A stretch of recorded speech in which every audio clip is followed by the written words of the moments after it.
언제나 주민 속에서 주민들과 함께하는 사람이 있다. 재밌죠. 즐겁죠. 여기에 오면 아이들 만나고 주민들 만나는 게 가장 큰 행복이라고 생각합니다. 주민들의 얘기를 듣고 주민이 진정 필요한 것이 무엇인지 고민하고 해결책을 모색하는 사람. 그는 바로 이연찬 의원이다. 다른 데 있었고 여기도 이제 하루에 한 300에서 400명 정도 와서 식사를 하시는데 은평구의 부지런한 일꾼으로서 지역 발전을 위해 힘을 모으는 그 행정자치위원회 이연찬 부위원장을 만나보자.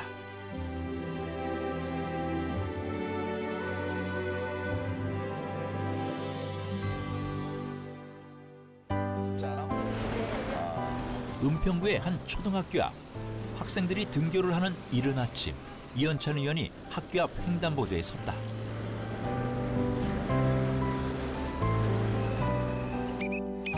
신호등이 바뀌자 신속하게 차들을 멈춰 세우는 그 학생들이 안전하게 횡단보도를 건널 수 있도록 자연스레 안내를 한다. 학교 앞 교통봉사활동은 그가 구의원 시절부터 해오던 일이다. 특히 이곳 불강초등학교 앞에서 하는 데는 이유가 있다.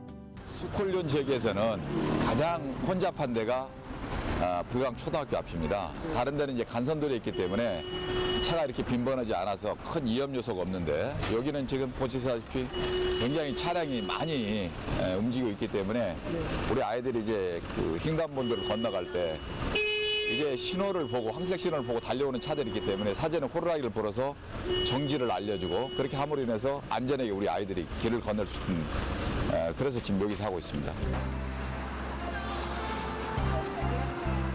교통봉사 활동은 그가 지역 주민과 소통하는 방법 중 하나다.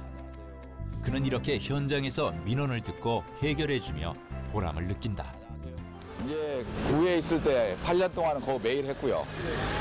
서울시로 가서는 이제 아무래도 이제 여기서 시청까지 출근하는 시간도 있고 또 서울시가 워낙 광범위하고 구에서는 구의 의장까지 했지만은 서울시에서는 초선이기 때문에 또 서울시를 알아야 되는 부분이 있어서 이제 시간이 날 때마다 나와가지고 우리 아이들 교통봉사를 하고 있습니다. 비가 오나 눈이 오나 빠짐없이 봉사활동을 해온 그. 부지런하고 성실한 그의 모습은 지역 주민에게 인정받는 계기가 되었다. 그리고 그것은 2번의 구의원을 지내고 시의원까지 할 수 있었던 비결이기도 했다. 지난해 11월에 열린 제264회 정례회 행정자치위원회 행정사무감사. 이연찬 의원이 봉사자를 위해 할 수 있는 봉사센터의 역할을 묻는다. 지금 보면 이제 우리가 자치구에서도 이렇게 봉사에 참여하신 분들이 참 많으세요. 그분들에게 어떤 더 용기를 주고 어떤 힘을 줄 수 있는 어떤 그런 방법이 있다면 우리 센터장께서 한 말씀 하신다면은 그 어떤 방법으로 그분들에게 더 힘을 줄 수 있을까요? 누군가 도움을 받아서 인생이 정말 달라졌다는 이제 그런 변화를 만들었다는 피드백이 제일 중요할 것 같습니다. 그래서 그것과 관련해서 저희가 온라인 플랫폼에서 내가 만든 변화 그 란을 두고 지금 이런 2013년 봉사자들을 위한 노력도 함께 펼쳐야 한다고 주장하는 이 의원. 지역을 위해 수년간 봉사활동을 해온 그이기에 가능한 물음이다.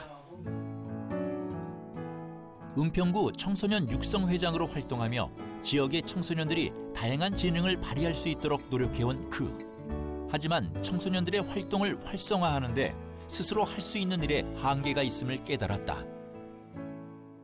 제가 이제 의원 되기 전에 청소년 육성회장을 하면서 뭔가 제도적으로 우리 아이들을 위해서 할 수 있는 역할이 뭘까라고 생각했던 게 우리 이제 회원들이 예를 들어서 십시일반으로 회비를 내서 운영한 것은 한계가 있다고 판단했고 또 우리 아이들에 관한 일이라면은 어떤 회원에 국한해서 일을 할 게 아니고 대외적으로 우리 서울시에서도 참여를 해서 우리 아이들이 갖고 있는 여러 가지 끼나 장기 또 재능을 10분 발휘할 수 있는 기회를 만들어준 것 또한 우리 의원들의 역할일 수도 있다. 그리고 또 서울 시민의 한 사람으로 꼭 필요하다고 생각을 했습니다. 그래서 제가 정치에 입문을 하게 된 거고요. 한국 청소년 동아리 연맹. 청소년들이 학교 수업이 끝난 후에 좋아하는 일을 할 수 있도록 동아리 활동을 지원하는 곳이다. 이연찬 의원은 이러한 단체들이 제 역할을 다할 수 있도록 돕고 있다. 이연찬 의원님께서는 그 정치인이라기보다는 제가 볼 때는 청소년들의 그 어떤 운동을 펼치시는 운동가라고 전 먼저 말씀드리고 싶어요. 네. 왜냐하면은 정치인이시면서 이게 청소년들의 일에 솔선수범하고 그 아이들의 장래를 깊이 생각하고 그리고 그 아이들한테 뭐 도와줄 것이 없는지 일일이 작은 것부터 실천을 하기란 굉장히 어려운 일인데 그런 면에 감동을 제가 받았었고 청소년 관련 일이라면 어떤 일이든 언제든지 발벗고 나서는 이연찬 의원. 그는 소외된 이웃을 보살피는 일도 게을리하지 않는다. 특히 지역 어르신들의 복지에 관심이 많은 그. 고령화되어가는 사회에 어르신들의 삶이 행복할 수 있도록 신경을 쓰고 있다. 은평구에 위치한 노인종합복지관. 이연찬 의원은 오래된 건물을 리모델링 할 수 있도록 예산을 확보했다. 여기도 아마 이제 새로 리모델링 할 생각입니다. 지금 보다시피 굉장히 좁고 지금 이런 데도 보면은 곰팡이도 실고 여러 가지로 그 위생적으로 문제가 있다고 판단되어서 새로 개보수를 통해서 환경을 바꿔줄 그런 생각으로 이번에 이제 예산을 잡아준 겁니다. 1999년도에 운영을 시작한 이곳. 하루 수백여 명의 어르신들이 오가는 대표적인 복지관이지만 건물 내 화장실은 상당히 협소하다. 이곳을 찾는 어르신들이 보다 더 넓고 쾌적하게 이용하기 위해서는 개선이 필요하다 느낀 것이다. 관장님 그렇게 우리 어르신들을 부모님처럼 모시세요. 우리 의원님이 도와주셨어요. 10월 내년에 그러시라고 사용하기 그렇게 같아요. 점심 식사를 제공하는 식당 또한 수백여 명의 어르신들이 이용하기에는 상당히 좁다. 여기도 새로 리모델링 해가지고 새로 이제 환경을 다시 다 바꿀 거예요. 여기도 이제 하루에 한 300에서 400명 정도 와서 식사를 하시는데 보통 이제 또 봄에는 한 500명 이상 와서 식사를 하시고 이용하신 분들은 한 700명이 넘으시고 그래서 납부된 식당 시설을 새로 완전히 이제 바꿔가지고 어르신들이 위생적인 환경에서 식사할 수 있도록 그렇게 만들기 위해서 이번에 예산을 잡아준 겁니다. 평소 어르신들과 소통을 자주 하는 이 의원. 그러다 보니 해야 할 일이 무엇인지 절로 알게 된다. 이제 한 거의 20년이 가깝다 보니까 이제 리모델링도 해야 되고 또 환경도 좀 바꾸고 해야 되는데 사실 예산이 없고 그래서 걱정만 하고 있었는데 이번에 이제 그 이연찬 시의원님께서 적절한 시기에 이렇게 저희 그 기간에 이렇게 리모델링 할 수 있게끔 예산을 지원해 주셔서 아주 그냥 기대에 부풀어 있습니다. 은평구 대조동 일대. 이곳에는 어르신들이 편히 오갈 수 있는 변변한 복지시설이 없다. 이연찬 의원은 이 지역에 소규모 노인복지관이 들어설 수 있도록 예산을 확보하기도 했다. 지금 여기가 대조동 노인복지회관이 들어설 자리입니다. 그래서 지금 서울시비 24억하고 또 국비 9억을 포함해서 34억으로 땅 매입비하고 건축비까지 포함해서 아마 이제 그 2016년도에 완공이 되리라고 봅니다. 그래서 지금 어르신들이 접근하기는 아주 좋은 장소로서 지금 이곳에서 아마 그 어르신들이 이제 앞으로 쉴 수 있는 공간이 마련될 거라고 봅니다.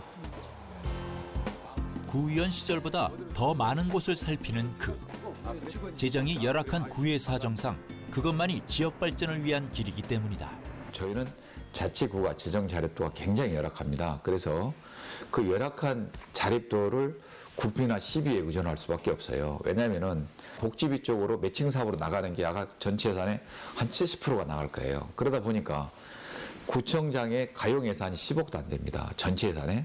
그럼 우리 은평구도 한 5천억 되는데 약 70%를 빼버리면은 공무원들 인건비라든가 계속사업비라든가 유지관리비라든가 이런 걸 빼게 되면 실질적으로 사업할 수 있는 예산이 전혀 없는 거죠. 그런 예산을 저희 시의원들이 시에서 예산을 확보해서 자치구에 넘겨지고 그 예산이 주민들이 필요한 사업 쪽으로 갈 수 있도록 앞으로 내가 임기 동안에 최선의 노력을 다 하고자 마음을 먹고 있습니다. 2014년 9월에 열린 제256회 임시회 본회의. 이현찬 의원은 이 자리를 통해 자치구의 재정이 열악한 문제를 지적하기도 했다. 재정 운영에 있어서 그 어느 때보다도 선택과 집중이 요구되는 시기라고 하겠습니다. 현재 서울시의 자치구는 기초연금, 무상교육 등 정부적 보편적 복지 확대로 최소한의 도시 기반 시설을 유지 관리비도 확보하지 못하는 재정 진상 상태에 놓여 있고 기초연금, 무상보육 등 기본적 복지 예산을 확보하지 못해 복지 디폴트를 고민해야 하는 안타까운 현실에 직면해 있다고 봅니다.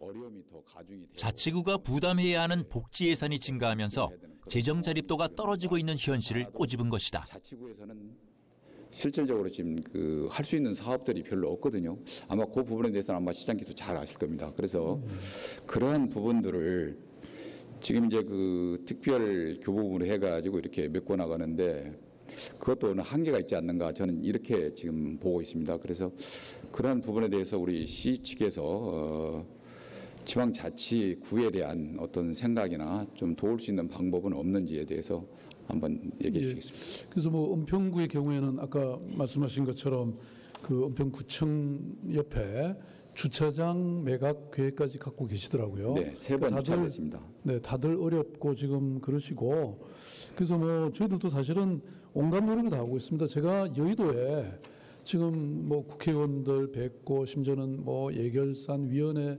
위원들 위원장님 이렇게 막 뵙고 어떻게든 좀 사실 100억이라도 지금 저희들한테는 큰 돈이기 때문에 그런 노력을 정말 다 하고 있고요.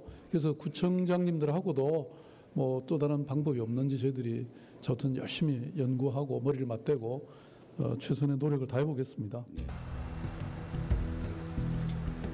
은평구의 또 다른 현안은 교통 문제다.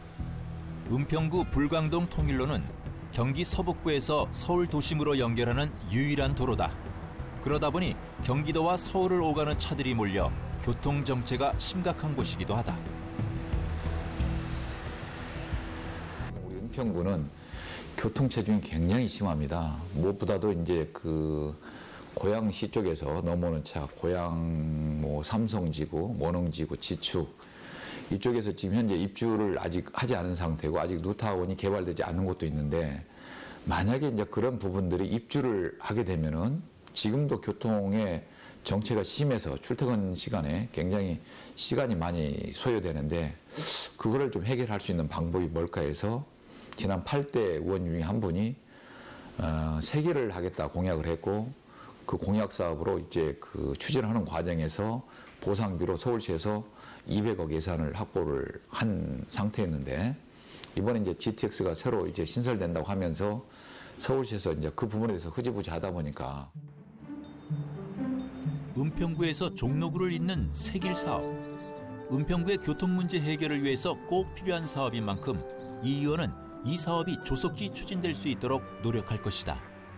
저희가 지금 혁신파크 사업을 우리 서울시에서 우리 은평구에 질병관리본부제 아래에서 지금 추진을 하고 있어요. 그래서 그런 사업들이 이제 우리 지역 경제하고도 도움이 됐으면 좋겠고 또 시간을 끌기보다는 지금 2017년도에 이제 아마 모든 완공을 하겠다 이렇게 아마 서울시에서는 얘기를 하고 있어요. 그래서 그러한 부분들이 하루라도 빨리 마무리를 해서 우리 지역 경제에 도움이 됐으면 좋겠고 또 그 공간을 우리 지역 주민들한테 돌려줄 수 있는 그러한 게 이제 빨리 했으면 좋겠다 이런 생각을 갖고 있습니다. 서울 혁신파크는 다양한 혁신기업과 단체들을 육성하고 일자리를 만들어갈 수 있도록 돕는 공간이다. 뿐만 아니라 비즈니스 호텔과 복합문화 공간 등 지역 주민들을 위한 문화 편의시설도 조성될 예정이다.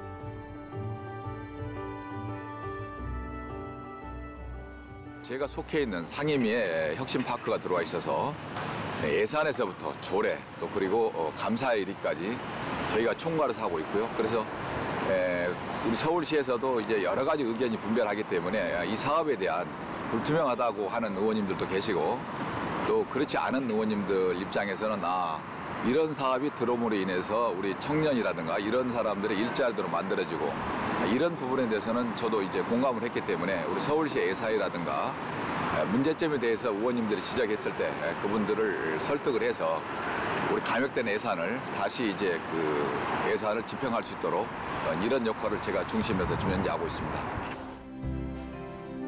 약 50여 년간 공공기관으로 사용되어 왔던 곳을 지역 주민에게 돌려주기 위해 부단히 노력해온 이연찬 의원. 지난해 4월 혁신센터가 문을 열면서 혁신파크 조성 사업이 본격화됐다. 이연찬 의원은 사업 진행 과정을 세심히 챙기며 혁신파크 사업이 예정대로 진행될 수 있도록 돕고 있다. 머지않아 이곳은 사회 문제를 해결하고 변화를 이끌어가는 요람으로 거듭날 것이다. 사실 서울혁신파크에 이 조성이 되는데 가장 그 노력을 많이 해주신 분을 꼽으라면 저는 이연찬 의원님을 꼽고 싶고요. 그 은평 구민이나 시민들을 위해서 이 파크가 필요하다는 어떤 지지를 많이 해주시고요. 특히 이제 올해 같은 경우는 예산이나 이런 부분들이 막 삭감되고 이런 이제 시의회 논의 과정에서 여러 가지 어려움들이 있었는데 의원님들을 잘 설득을 해주셔서 그래서 그 올해 이제 잘 준비된 것들을 바탕으로 내년에 본격적으로 파크가 활성화되는데 큰 도움을 주셨다고 생각합니다. 이 의원은 행정자치위원회 소속으로 서울시정 감시에도 열심이다. 지난해 행정감사에서 그는 청소년 수련관의 부실 운영 문제를 강하게 질타했다. 오늘 감사를 지금 사무 행정감사를 하고 있는데 전혀 내용을 파악하지 못하시는 관장님이 나오셔가지고 제가 어떤 얘기를 하실 수 있겠어요? 저희가 이 시설을 운영하면서 벌이나 아니 규정을 준수해서 해야 함에도 불구하고 그거를 숙지를 못해가지고 이런 위법상을 지금 그거는 우리 국민의 세금이고요. 일단 그 수탁을 받으면 이렇게 임의대로 운영을 해도 됩니까? 죄송합니다. 서울 시민을 위해 쓰여야 하는 세금이 잘못 사용되는 일이 없도록 견제와 감시를 소홀히 하지 않는 그. 이를 통해 보다 더 살기 좋은 사회를 만드는 것. 바로 그가 의정 활동을 하는 이유다. 저는 이제 그 지역의 의원이라서 지역 주민들의 생각을 좀 많이 읽고 또 많이 듣고 또 발로 뛰며 땀 흘리며 지역 주민과 함께하는 그런 이제 정치인이 되고 정치인 이전에 지역 주민 한 사람으로서 지역 현안에 대해서 함께 고민하고 함께 협업하는 그러한 의정 활동을 펼쳐나갈 생각입니다. 항상 주민의 편에서 문제를 고민하고 해결해 나가는 든든한 이웃 같은 정치. 지역 주민의 안전과 복지 향상을 위해 부단히 노력하는 이연찬 의원. 그로 인해 변화될 세상을 기대해 본다.